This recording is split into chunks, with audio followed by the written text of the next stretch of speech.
de vous emmener en voyage. Dans les profondeurs de votre puissance, car être sur Terre aujourd'hui est un cadeau.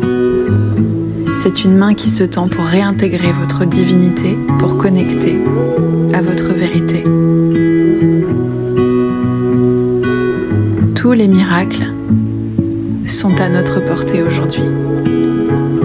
La croissance et la conscience sont accessibles maintenant. Shift You, c'est un espace pour les visionnaires qui relie évolution et nature. Merci de votre écoute. Bonsoir. Tu vois, Totalement désolée. Ouais. J'ai pas désespéré. Je me suis dit que t'allais arriver. Ouais, non, et tu es là. je suis désolée là. En fait, on est parti, j'ai oublié mon téléphone. Voilà. Ah. Et on est rentré plus tard que prévu. Il y avait un accident sur l'autoroute. Enfin bon, bref. Ok, d'accord. Ouais. Bon, rien à voir avec le réseau, c'est juste téléphone. Voilà, j'ai oublié mon téléphone donc avant de partir et comme on est arrivé plus tard.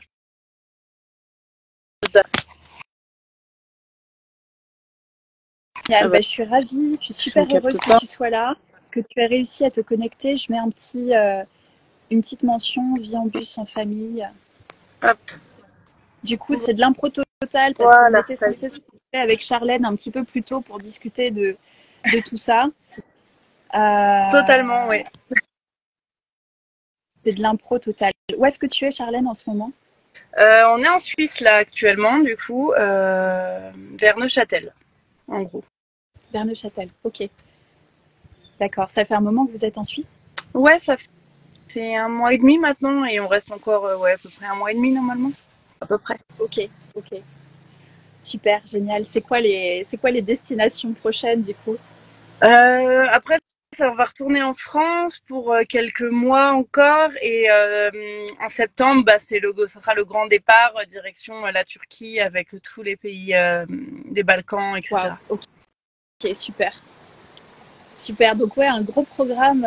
Du coup, c'est voilà, comme on disait, de l'impro total parce que je te connais très très peu, Charlène. Je te suis, voilà, l'aventure au travers des réseaux. Et comme ce mois-ci, comme je le disais, c'était vraiment l'axe de la parentalité, de l'éducation et d'autres modes de vie parce qu'il se passe beaucoup de choses dans le monde aujourd'hui. On ouvre aussi un regard sur plein d'autres façons de vivre, plein d'autres façons d'éduquer aussi nos enfants quand on en a et d'être dans un flow un petit peu différent aussi. Et c'est ce qui m'intéressait bien sûr dans ton parcours et dans votre parcours familial parce que ça doit être quelque chose quand même de voyager en bus avec sa famille depuis un certain temps. Et du coup, j'ai plein de questions.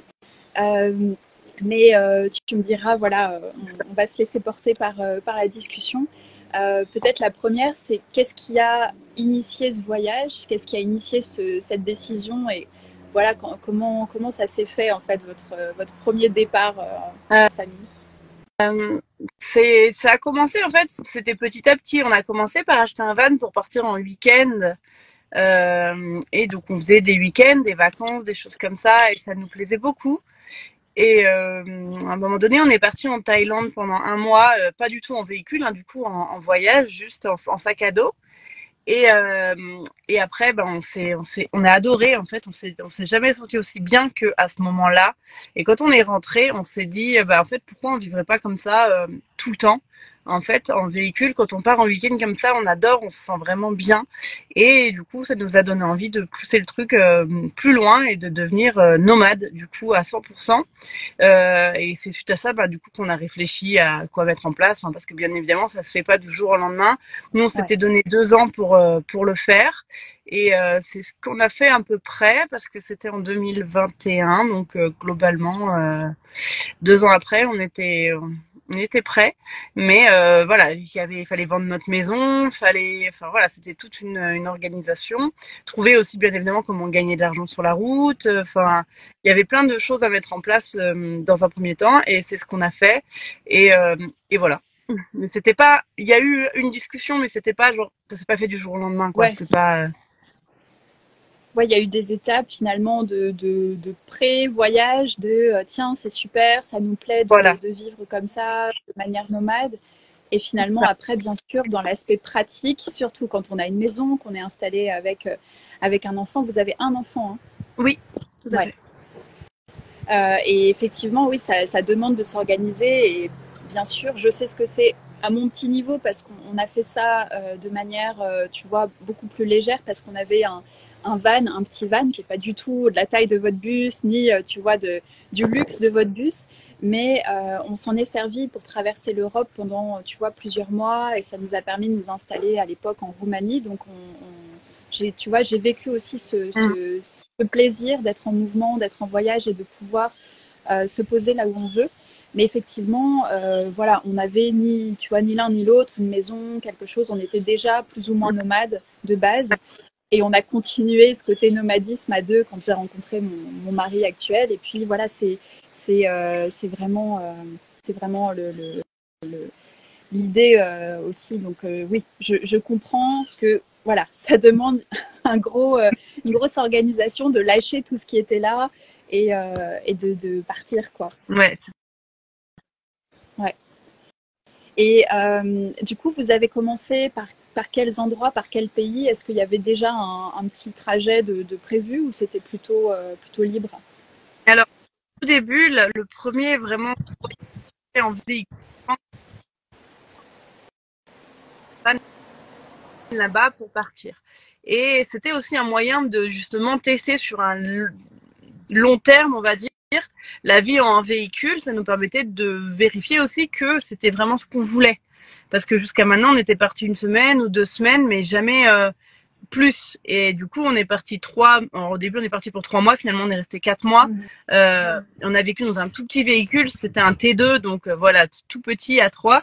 Mais ça nous a permis justement de vivre un peu plus sur le long terme dans un véhicule et aussi du coup de voir ce qui était important pour nous, en fait, dans un véhicule. Et c'est comme ça qu'on est arrivé à se dire qu'il nous fallait un véhicule un peu plus gros parce qu'on avait aussi en tête du coup après, en rentrant, de faire les pays d'Europe du Nord en hiver. Donc on voulait faire la Scandinavie en hiver et donc on s'est vraiment questionné sur ce qui était important pour nous, etc. Et c'est comme ça qu'on en est arrivé à se dire qu'on voulait un véhicule qui était quand même relativement grand, parce qu'on s'est dit pour aller dans des pays froids, si potentiellement on reste, je sais pas, des fois presque entièrement à l'intérieur, parce que je sais pas moi, il fait vraiment très très froid avec une très mauvaise météo et on se retrouve 1 semaine à pas pouvoir sortir du véhicule, et ben on est avec notre fils enfermé dans 4 mètres carrés. Je pense que ça va être compliqué. Et c'est comme ça qu'en fait, on est arrivé sur l'idée de prendre un véhicule plus grand, vu que mon mari, en plus, avait déjà le permis poids lourd. Et du coup, on s'est tourné sur les poids lourds, etc. Mais bon, on n'a pas forcément trouvé ce qu'on voulait. Et du coup, on a eu l'occasion d'acheter un bus. Et là, du coup, on s'est lancé dans les travaux, etc. Mais ce qui n'était pas du tout prévu à la base, quoi. C'était pas forcément, on s'est jamais dit, on veut absolument acheter un bus et l'aménager. C'est les opportunités, etc. Et nos contraintes vs le marché, on va dire, et ce qui était disponible, qui ont fait qu'on a acheté un bus et qu'on l'a.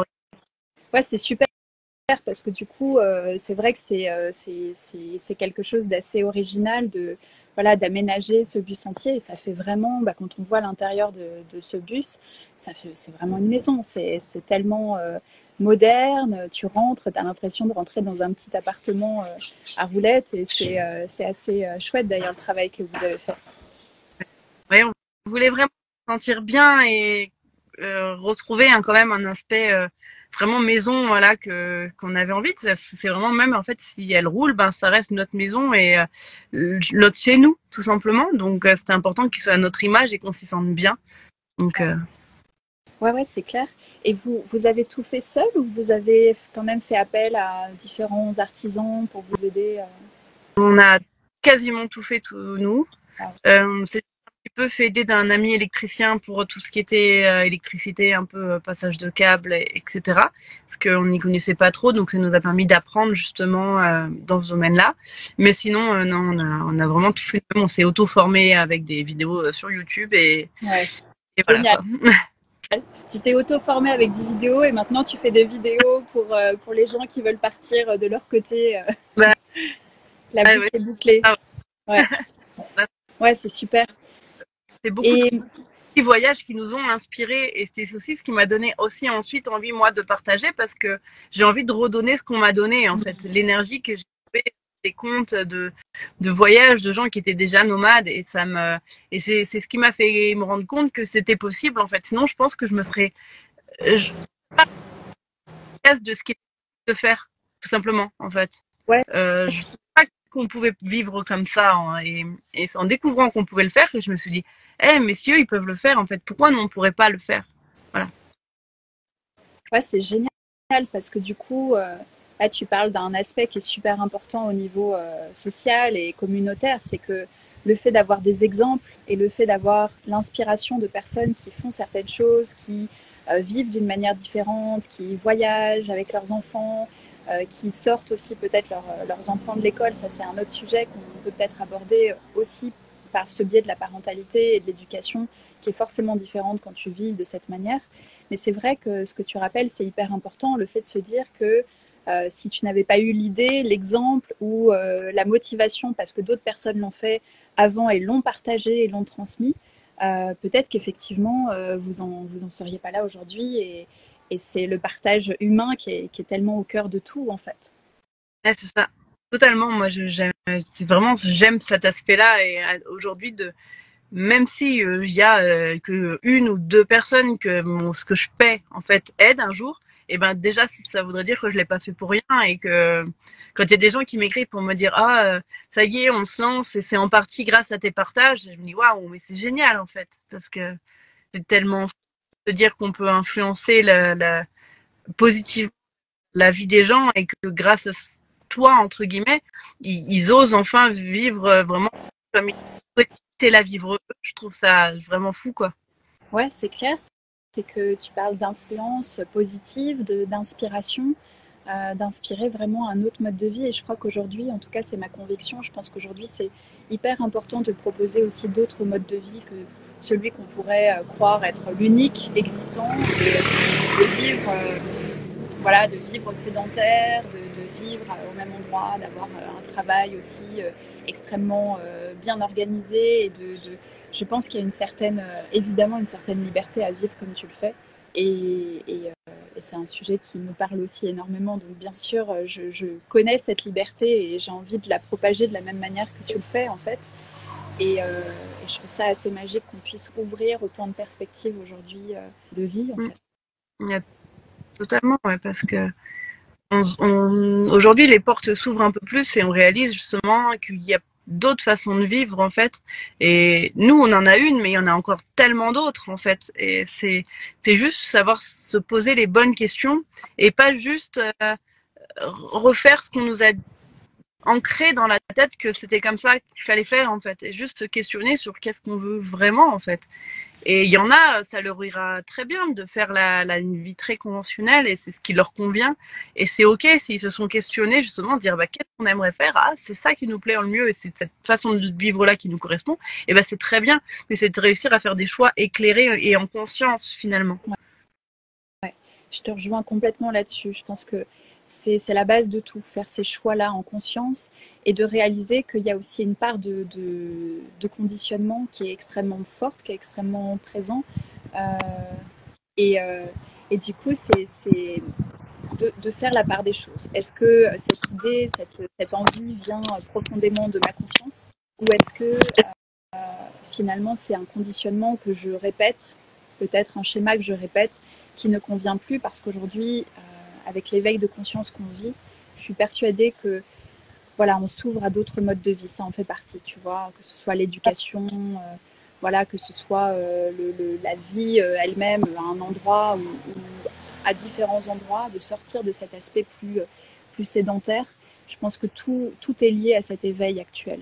Donc clairement, c'est hyper intéressant ce que tu dis de se poser les bonnes questions, de faire des choix éclairés. Ça, c'est le meilleur conseil qu'on puisse donner aussi peut-être aux personnes qui se demandent si ce mode de vie en bus ou en van ou de manière un peu nomade, slowmade, peut être bien pour elles en fait. Mais c'est très important, par contre, quand on parle de faire des choix éclairés, c'est aussi connaître vraiment tous les tenants et les aboutissants, les difficultés, etc. Parce que finalement, a un peu tendance, notamment avec les réseaux sociaux, à l'idéaliser, alors que c'est aussi une forme. Il y a aussi de nombreuses contraintes en fait, parce que c'est pas uniquement la liberté entre guillemets, parce que sur plein de points de vue, au final, on est moins libre finalement sur d'autres points de vue. On est beaucoup plus libre sur certains, mais c'est pour ça que ça va varier aussi selon les gens, parce que on n'a pas tous la même notion de liberté simplement.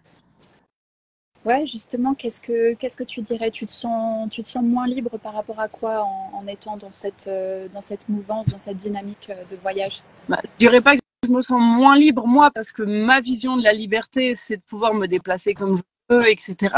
Mais je suis moins libre dans le sens où euh, je dois tout le temps calculer ma charge d'électricité. Je peux pas prendre une douche tout le temps quand je veux. Je peux pas faire à manger directement comme je voudrais, parce que des fois je peux pas utiliser mon four parce qu'on n'a pas assez d'électricité, ou qu'il faut que je fasse attention parce que, enfin voilà, l'eau c'est une ressource limitée, l'électricité c'est limité. Y a plein de choses. On a aussi un gros véhicule, donc on peut pas aller n'importe où. Il consomme beaucoup, donc financièrement, il faut qu'on fasse attention, pas non plus. On peut pas du jour au lendemain se dire allez, on va traverser la France, parce qu'en fait, ça a un certain coût. Nos choix de vie font aussi qu'en étant entrepreneur, forcément, on a un salaire qui est moindre et qui est très fluctuant. Donc aussi, enfin voilà, c'est plein de petites choses qui font qu'en fait, finalement, il y a des choses sur lesquelles on n'est pas spécialement libre. On est même parfois un peu plus contraint que de vivre en maison.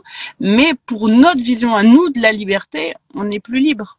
Et c'est pour ça que c'est très différent selon les gens, en fait. Ouais, complètement. Et du coup, par rapport à l'éducation, à l'école, etc., comment ça s'est fait? Vous êtes dans une forme d'école en bus, complètement libre de tout, je dirais, de tout système éducatif. Est-ce que tu fais l'école à la maison? Comment tu t'organises à ce niveau-là? Nous, on fait l'école à la maison. Donc nous, on a en formel et entre 1 à 2 heures de cours formels par jour, du lundi au vendredi. Donc uniquement les maths et le français. Globalement surtout le français, parce que l'IAM a plus de facilité en maths et que du coup proportionnellement ça on passe les maths. Mais voilà. Et par contre, après, pour tout ce qui est globalement sciences, histoire, géographie, etc., ça c'est plutôt en mode, à l'heure actuelle en tout cas, en home, ce qu'on appelle en homeschooling, enfin en commencer. J'ai perdu le nom. Mais en gros, c'est pas nécessairement un programme, mais que tu enseignes de manière beaucoup plus souple. Ouais. Voilà. Donc ça va être quand on visite des pays, ça va être quand on va faire des musées, quand on va sortir dehors, Enfin, c'est une éducation qui se fait constamment au final, en posant des questions, en s'interrogeant, en discutant, en amenant des sujets. Enfin voilà, c'est des choses qui vont se faire un peu, mais sans spécialement suivre un programme, quoi. Ouais. Ouais, ce qui est finalement ce qui paraît assez logique et naturel, puisque tu enseignes de ce que tu désires à tes enfants avec les événements de la vie, avec les expériences. Et il y a quelque chose qui est de l'ordre du théorique de l'apprentissage, et puis surtout de l'expérience, en fait, de l'expérience que votre enfant fait à chaque instant en voyageant avec vous, en étant en mouvement et en découvrant des endroits. Mieux, c'est sûr. Quand on est en train de visiter un musée sur un thème, là, forcément, on va aborder ce thème-là, parce que, enfin, en fait, finalement, c'est factuel, c'est devant lui, en fait, que d'apprendre dans les livres, des fois c'est bien, mais ça reste quand même très théorique, et pour un enfant, du coup, c'est moins visuel, quoi, c'est moins. Ouais, complètement. Et du coup, tu vois, je me pose beaucoup de questions par rapport à ça, et tu me diras s'il y a des choses auxquelles tu veux pas répondre. De toute façon, je te laisse me dire si c'est trop personnel et que tu ne souhaites pas les partager en public. Mais pour les personnes, justement, puisque notre axe, tu vois, de cet échange, de cette interview aussi, c'est vraiment la parentalité, l'éducation, au-delà de votre vie en bus, c'est est-ce que ça a été simple de peut-être d'enlever votre enfant de l'école et de partir voyager? Est-ce qu'il y a eu des démarches à faire? Comment vous l'avez organisé au tout début? Alors, au tout début, c'était facile. Les premières fois qu'on est parti, notamment quand on est parti au Mexique, c'était encore très facile, parce que la loi n'avait pas changé encore concernant l'école. Ce qui fait qu'il suffisait d'envoyer un courrier à l'académie pour dire qu'à partir de maintenant, on faisait l'école à la maison. C'était pas plus compliqué que ça. Après, les choses ont changé et depuis 2 ans, si je dis pas de bêtises, il faut faire un dossier en fait. Donc, il suffit d'aller sur internet, un dossier instruction en famille sur le site du gouvernement. Il y a toutes les informations, mais c'est un dossier voilà où il va falloir correspondre à certaines cases pour pouvoir avoir l'autorisation, dont l'itinérance en France. Mais ce qui est un petit peu compliqué, c'est que du coup, c'est l'itinérance en France justement. Et normalement, à partir du moment où on part à l'étranger, on n'est plus du tout concerné. C'est un micmac parce qu'à partir du moment où on passe plus de 3 mois hors de France dans l'année scolaire, on ne peut pas faire de demande d'instruction en famille. D'accord. Parce que on n'est pas assez en France. Mais du coup, si on n'a pas ce papier-là, ça veut dire qu'on est obligé de mettre l'enfant à l'école sur les temps où on est en France. D'accord. C'est ce qui est un petit peu compliqué. Du coup, nous, cette année, c'était facile parce que on n'était pas disponible. Oui. Hors de France, pardon. Je dis des bêtises. Ouais. Pas en France, ouais. On va pas du tout être en France. Donc, techniquement, on va pas faire la demande, du coup. Même si, en fait. Ouais, c'est là où le système, on peut contourner le système, en fait, parce que finalement, quand tu n'es pas en France et que tu ne voyages pas en France, tu n'as pas besoin de mettre ton enfant à l'école. Donc, si tu passes ton temps sur les routes à l'étranger, finalement, tu sors complètement de cette case.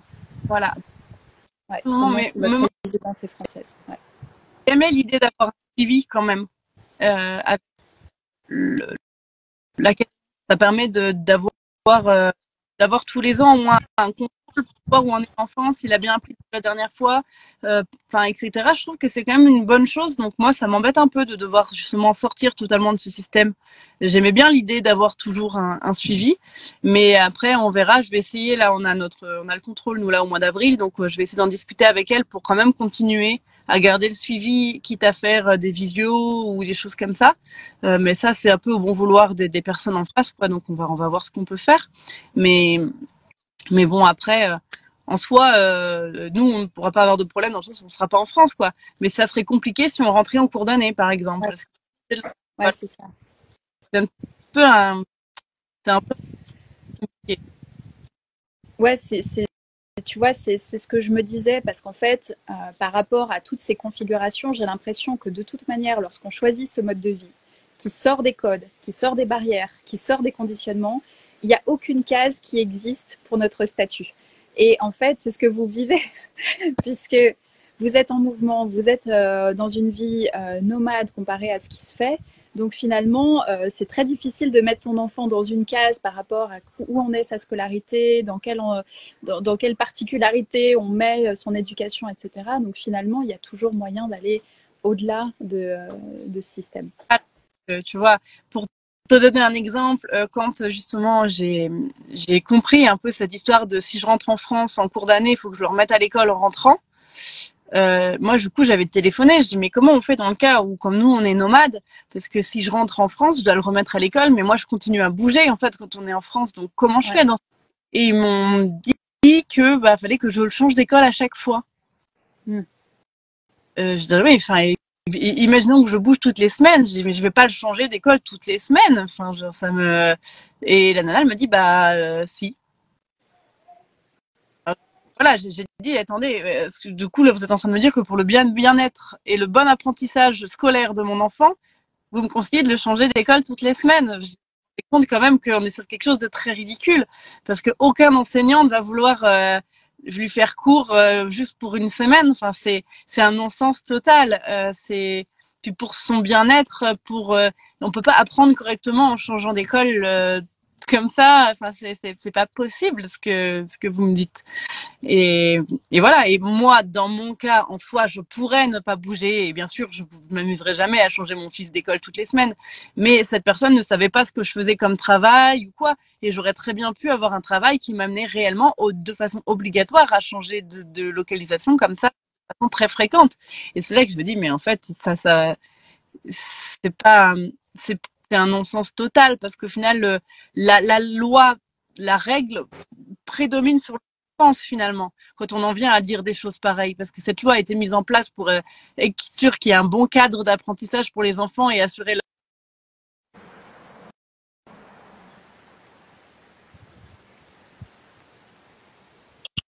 Ouais, c'est là où tu vois qu'il y a, c'est les limites en fait de cette organisation de l'école et que tout simplement, ce qui est important peut-être de rappeler aux personnes qui aimeraient aussi vivre comme vous en mouvement, en bus, en van, sur la route, peu importe, et qui sont en famille, c'est que finalement, il y a évidemment la possibilité de sortir de ce cadre, de faire l'école à la maison et finalement de contourner, pour ceux qui se poseraient la question, voilà, ce cadre, ces organisations un petit peu lourdes, quoi. Oui, par contre, il y a toujours moyen dès qu'on est à l'étranger, ça n'a rien faire en fait si on n'est pas sur le territoire français. Ouais. Voilà. On va Ouais. savoir, à partir de là. Ouais, tout à fait. Si on n'est pas sur le territoire français, on ne dépend pas de l'organisation française à ce niveau-là. Et pour ton expérience personnelle, le fait de faire l'école à la maison, en bus, en mouvement, comment ça se passe pour toi? C'est quelque chose qui est difficile ou agréable ou tu découvres finalement des choses que tu ne soupçonnais pas? Je dirais pas que c'est facile, effectivement. Je trouve que c'est quelque chose déjà qui reste assez contraignant parce que c'est un métier en fait d'être professeur. Ouais. Enfin, je veux dire, à son enfant et je pense que d'être à la fois maman et maîtresse, c'est pas forcément facile parce que du coup les rapports sont un peu différents et c'est dur du coup de se positionner en tant que maîtresse d'école. Enfin, c'est pas toujours facile. Et au-delà de ça, c'est aussi beaucoup tout le temps de remise en question parce que bien évidemment, en tant que parent, on veut le meilleur pour nos enfants.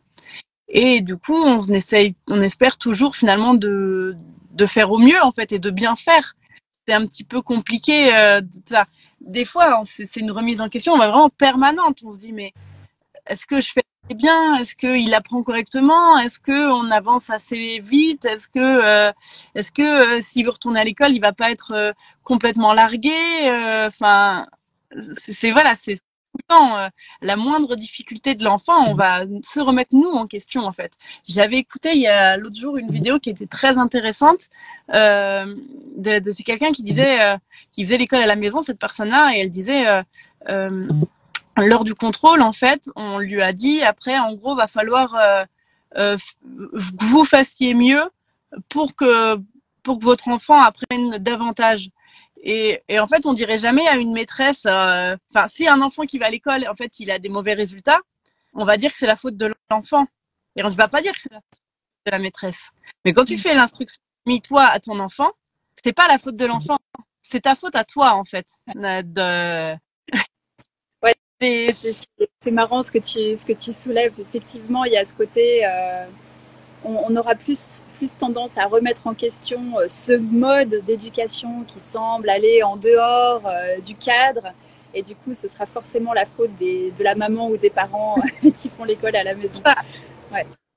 C'est ce on n'a pas envie non que plus tard, je sais pas, à cause entre guillemets des choix qu'on a fait, par exemple, notre enfant ne puisse pas faire les études qu'il souhaite ou etc. Donc c'est comme une pression qu'il y a sur les épaules qui est assez importante de se dire vraiment c'est vraiment important qu'on fasse bien parce que finalement s'il y a le moindre problème plus tard ce sera de notre faute.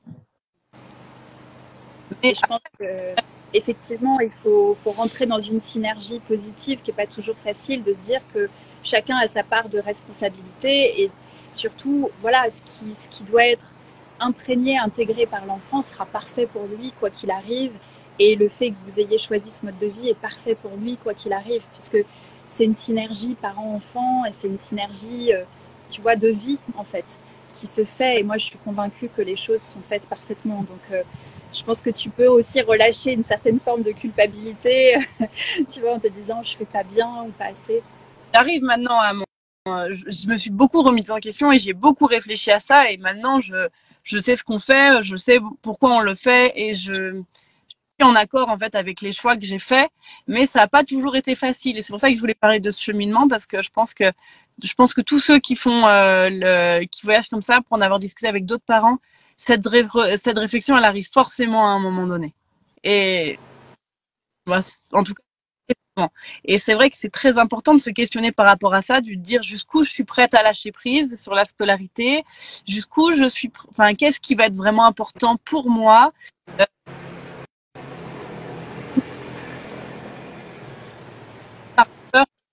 Parce qu'il y aura toujours des gens pour nous les mettre. Genre, hey, comment il fait pour l'école, comment machin, et si plus tard il veut faire des études, il y aura toujours des gens de transmettre leur peur par rapport à ça. Donc si toi tu n'es pas au clair avec ça, en fait, ce sera très compliqué par la suite parce que faut vraiment l'avoir en tête, quoi. Ouais, c'est intéressant. Du coup, c'est vrai, tu rappelles qu'il faut une forme déjà de courage, une forme de confiance, une forme de solidité pour se dire je fais le meilleur choix pour mon enfant et de toute façon, si vous le faites aujourd'hui, vous et tant d'autres, c'est que ça a du sens, c'est que ça a du sens pour vous, c'est que ça a du sens pour votre enfant, pour maintenant et pour l'avenir, et que de toute manière, c'est encore ce que tu disais tout à l'heure, de faire des choix conscients et en conscience. Et je pense que c'est ce vecteur de conscience qui nous anime maintenant dans la société, que ce soit par rapport à l'éducation, mais à toute autre chose. D'être dans cette conscience nous permet aussi d'avancer sereinement vers un autre type d'éducation, vers une autre compréhension peut-être de la vie et vers une grande liberté. Parce que pour moi, c'est ça la liberté, c'est d'être capable de vivre en conscience en fait. Ouais.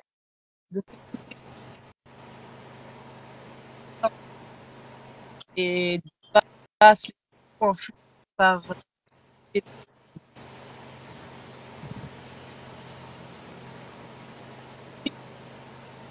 marqué dans qui ne correspond pas alors que ça nous transmet, par exemple des angoisses mais qui sont pas les nôtres, c'est pas à nous de les prendre ces peurs-là.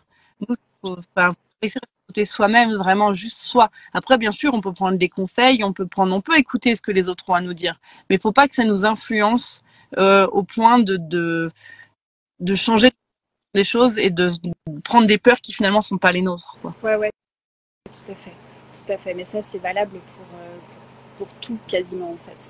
Et principalement aujourd'hui sur ce format d'éducation, parce que il y a une telle chasse aux sorcières sur l'école à la maison en ce moment que évidemment ça génère aussi tout un tas de peurs qui remontent à la surface ou de croyances sur certaines choses ou d'avis qu'on n'aurait pas sollicité sur notre choix d'éducation ou de vie tout simplement. Donc je pense que c'est vraiment un sujet très actuel aussi. Oui, les choses ont bien évolué de ce côté-là ces dernières années. Il y a eu beaucoup de changements. Ouais, je crois que ton son a un petit peu coupé, Charlène, mais c'est revenu depuis. Ouais, c'est super. En tout cas, ça donne vraiment une perspective différente. Ça donne envie, je pense, à des familles qui se posent la question. Euh, et est-ce que il est possible de parler un petit peu peut-être du budget que vous aviez prévu pour ce bus? Bien sûr, c'est un choix, puisque là, vous êtes dans un bus assez grand, très bien aménagé, très moderne. Il y a aussi d'autres façons beaucoup plus simples de le faire. Mais pour le bus que vous avez aménagé, c'était quoi le budget à prévoir à peu près? Nous, je dirais que c'est en 8 000 euros, qui est pas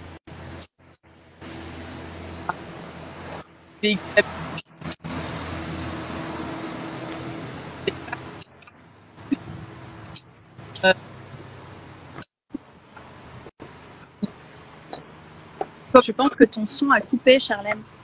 bizarre. Il n'y a rien qui a bougé chez moi. Je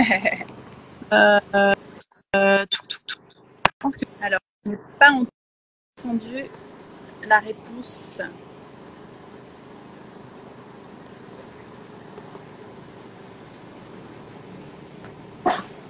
Alors, non, toujours pas.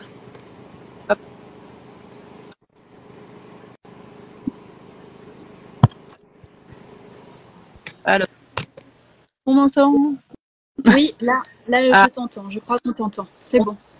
Bon. Oui. Ok. Donc, on parlait du budget à prévoir pour le type d'aménagement de bus que vous avez fait. Ouais. Alors, nous, on avait un budget de 40 000 euros. Donc, c'est le budget qu'on a utilisé, qu'on s'était fixé. À savoir que il y a moyen de faire moins cher, même pour aménager un bus. Ils vont mettre moins cher, il y en a qui vont mettre plus cher, bien évidemment, parce que tout dépend des matériaux utilisés, de si on fait beaucoup de récup ou pas, de l'électroménager aussi qu'on met dedans, parce que faut savoir que nous, ça inclut vraiment tout, que ça soit le solaire, les batteries, le frigo, le four, enfin voilà, nous on a tout réacheté parce que du coup on avait tout vendu, la cuisine tout équipée quand on a vendu la maison, donc on avait vraiment plus rien, donc voilà, ça inclut vraiment tout. Et après on a fait aussi le choix par exemple d'acheter nos meubles tout faits, donc enfin forcément ça coûte plus cher que quelqu'un qui va tout faire soi-même, quoi, voilà. Mais il y a plein de budgets différents après. Est-ce que au-delà du véhicule, même nous c'est un bus, mais il y a des vannes qui vont coûter plus cher que notre bus. Tout à fait, ouais. Parce que 40 000 euros, finalement, c'est pas si cher dans tu vois, dans ce qui peut se faire au niveau des vannes et des bus aménagés. 40 000 euros en soi, c'est pas grand-chose pour une maison tout équipée. Enfin, je veux dire. Et voilà. Sachant qu'on a fait le choix en plus d'avoir pas mal de batteries pour être vraiment le plus autonome possible, parce que c'est quand même un gros budget les batteries. Le solaire, etc. Enfin voilà, tout ça, c'est quand même des budgets conséquents. Mais voilà, donc nous, c'était notre budget. Après, faut pas prendre ça comme un truc hyper. Il y en a qui vont mettre moins, il y en a qui vont mettre plus. Très varié. Vraiment des gens, quoi. Ouais, complètement. Et j'en connais, ils ont pu faire des bus, par exemple. Ouais, tout à fait. Nous, c'est vrai que je crois qu'à l'époque, on avait mis la moitié de ce budget et tu vois, on avait quelque chose de beaucoup plus petit par rapport voilà, à ce qui est possible et à ce que vous avez fait vous. En fait, l'avantage, c'est qu'un bus avec des sièges, tout ça, c'est pas très cher en fait. Nous, le bus sans l'aménagement, rien, on l'a payé 9 000 euros. Alors que c'est tellement une cote incroyable que c'est beaucoup plus cher en fait. Enfin, il y en a des moins chers, mais. Ouais. Et quels sont les retours de votre enfant par rapport à cette vie en bus? Est-ce que lui, ça lui plaît, ça lui convient? C'est quelque chose qu'il apprécie? Oui, bien sûr, nous, il aime beaucoup. En fait, de toute façon, si vraiment ça lui plaisait pas et qu'il n'aimait pas ce mode de vie, qu'on verrait pour en changer, tout simplement. Parce que ça plaise à toute la famille, au final. Sinon, mais lui, totalement, oui. Il a aucune envie de retourner à l'école. Il aime beaucoup voyager. Là, on reparte en voyage parce que vraiment, je veux dire, parce que là, on est quand même un peu plus statique ces derniers mois et les prochains mois encore. Alors, mais lui, il a qu'une hâte, c'est de repartir en voyage. Hein. Oui, c'est super. Et finalement, l'aspect social des enfants se fait lorsque vous êtes en voyage et que vous rencontrez aussi d'autres familles, d'autres enfants. Je pense que c'est vraiment les gens qu'on rencontre et à quel point les enfants, ils sont rarement tout seuls, en fait. Ouais. Enfin, ouais, parce que ça, c'est un point, tu vois, qui peut revenir aussi. C'est une question que se posent certains parents, je pense. Si j'enlève mon enfant de l'école, est-ce que mon enfant va continuer d'avoir une vie sociale? Mais en fait, oui, pour moi, la réponse, c'est, tu vois, elle me paraît évidente que oui, mais il y a toujours cette peur de se dire, ah là là, il verra plus d'enfants de son âge, alors que pas du tout, puisque tu rencontres des enfants, tu rencontres plein de gens, et tu développes aussi peut-être une plus grande ouverture. Totalement. En fait, la différence, c'est qu'il va pas être en contact justement toujours avec les enfants. Là où à l'école, finalement, en fait, les amis qu'on a, ils nous sont un peu entre guillemets imposés, dans le sens où quand on est une petite école de village, concrètement, ils sont 3-4 garçons du même âge. Forcément, c'est que des copains, c'est ces 3-4 garçons-là. Et du coup, finalement, tes copains, c'est un peu les mêmes tout le temps. Et c'est pas forcément ceux que tu aurais choisis plus tard. Et du coup, c'est ça qui est chouette, que finalement, il y a des fois, là, il rencontre une énorme diversité d'enfants, certains qu'il va garder comme amis pendant, voilà, et du coup, on va revoir et petit à petit, puis des liens se tissent, etc. Et il y en a, on va faire que peu de temps avec, et puis finalement, ils vont pas accrocher, et ça restera pas forcément un ami. Ce sera, passager, ouais. Enfants avec des enfants plus jeunes, avec des enfants plus grands, même avec des adultes, parce que finalement le lien c'est pas que entre enfants, c'est aussi d'adulte à enfant. Il y a beaucoup aussi à apporter, et c'est toutes ces rencontres, toute cette espèce de grande communauté nomade, c'est très fort et ça apporte énormément aux enfants, moi je trouve. Et même de rencontrer aussi des gens qui vivent dans d'autres pays, qui vivent différemment, qui ont d'autres coutumes. Et ça apporte finalement une ouverture aux autres et au monde et une sociabilité qui est hyper importante, qui est beaucoup plus élevée, je trouve, finalement.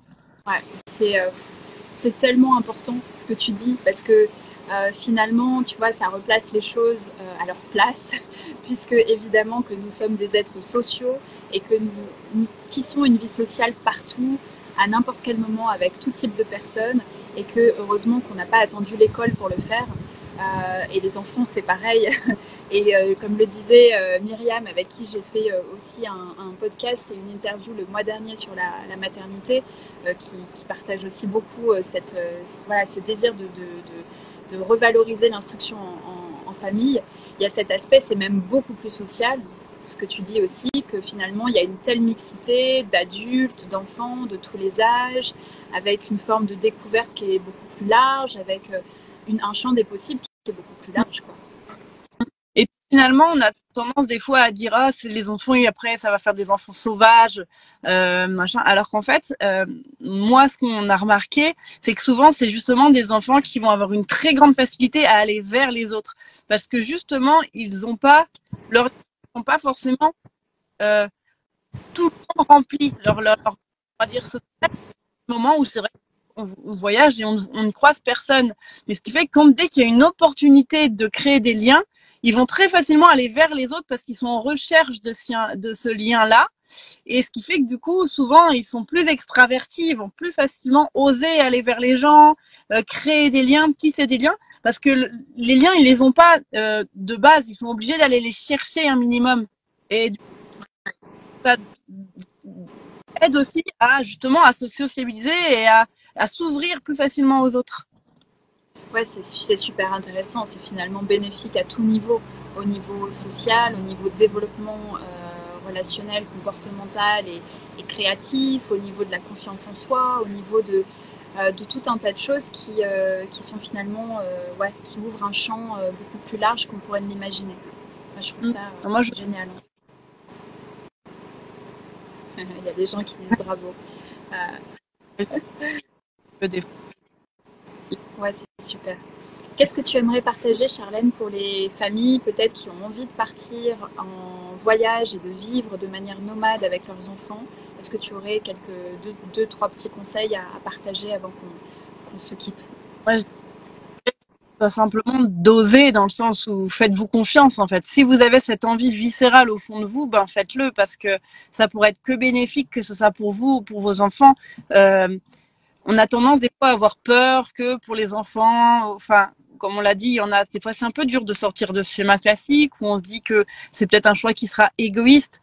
Mais moi, il y a un truc que je me suis rappelé et qui pour moi est très important, c'est que finalement un enfant sera toujours plus heureux si ses parents sont heureux et épanouis.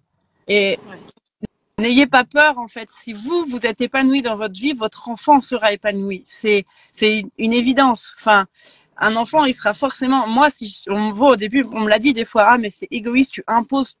Bon, déjà, tu imposes ton mode de vie à ton fils, mais tout le monde impose son mode de vie à son fils, à ses enfants. C'est le but de l'éducation. Ouais, mais au final, moi, si j'étais restée dans cette vie conventionnelle, j'aurais pas été heureuse. Et mon fils aurait pu être bien si pas m'imposer un mode de vie qui correspond pas pour son bien-être à lui, alors qu'il pourra pas être bien si nous on n'est pas bien en fait. Donc finalement, il vaut mieux s'écouter, oser, écoutez-vous et écoutez pas, ne prenez pas les peurs des autres pour vous, comme je disais tout à l'heure. Ouais, ça c'est super important et finalement, voilà, peut-être que ce partage aura pu éclairer beaucoup de personnes sur cette idée d'instruction à la maison et d'instruction en bus, pour le coup, pour vous. Mais c'est votre maison, donc c'est exactement pareil. En tout cas, c'est possible de sortir de ce schéma-là si vous le désirez pour vous et pour vos enfants. Et il y a toujours des solutions, tu vois. Nous, c'est ce qu'on vit aussi. On se pose plein de questions. Ma fille a 5 mois, donc on n'est pas du tout dans le sujet encore de l'école à la maison, mais ça va venir.